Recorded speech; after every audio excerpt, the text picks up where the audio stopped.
Congressman Jim Banks of Indiana.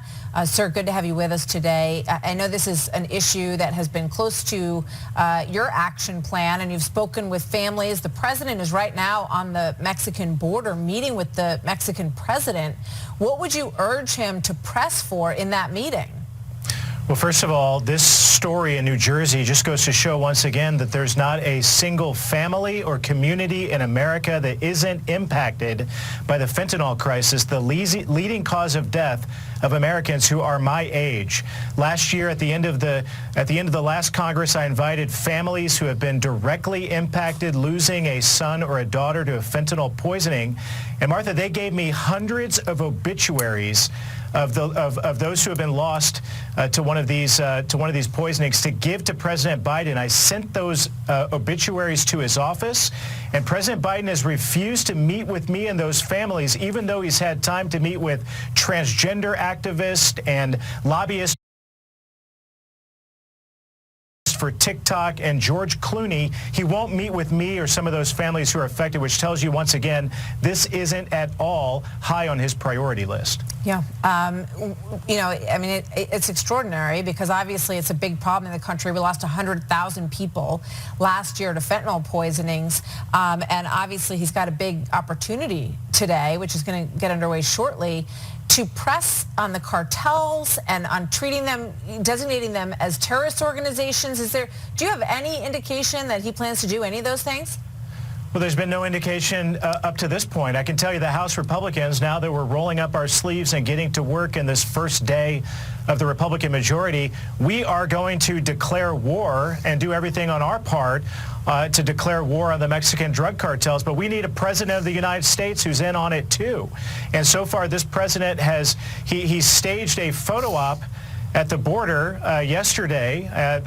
You know, the irony that they cleared the border for him momentarily, but he won't address the real issues of what it will take to secure the border and stop fentanyl from flowing over our border and giving full reign to the Mexican drug cartels. He won't do anything about it. So he has an opportunity to let the president of Mexico know that we mean business, but I'm not holding my breath believing that he's actually going to do that. Okay. The rules package is before the House today. Kevin McCarthy, the new Speaker of the House, can only lose 4 votes on this. What do you think is going to happen?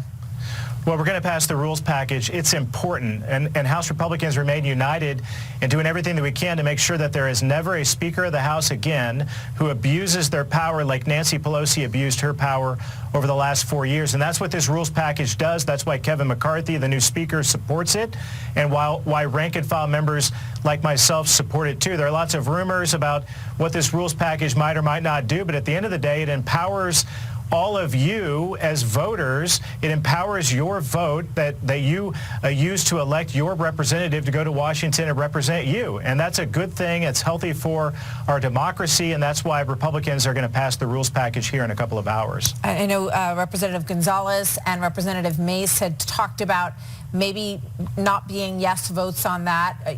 You know, are you convinced that there are not 4 no's here? Well, I'm hopeful. We'll find out here shortly. I hope that their concerns have been alleviated as they realize that this rules package doesn't cut defense spending. That's one of the rumors that has been floating around over the last couple of days. It leaves it at the 22 levels, correct? Well, the rules package doesn't do that. Those are other agreements that will be dealt with when it comes to the appropriations season. The rules package doesn't do that specifically, and there are a lot of pro-defense members like myself who will not allow that to happen. We will not allow for defense cuts to occur at a time like this when the world is as dangerous as it has ever been in my lifetime. A warning from the Wall Street Journal about that this morning, but perhaps there are cuts that can be made in other places. So we will see. We'll be watching very closely, Congressman. Thank you. Good to see you here.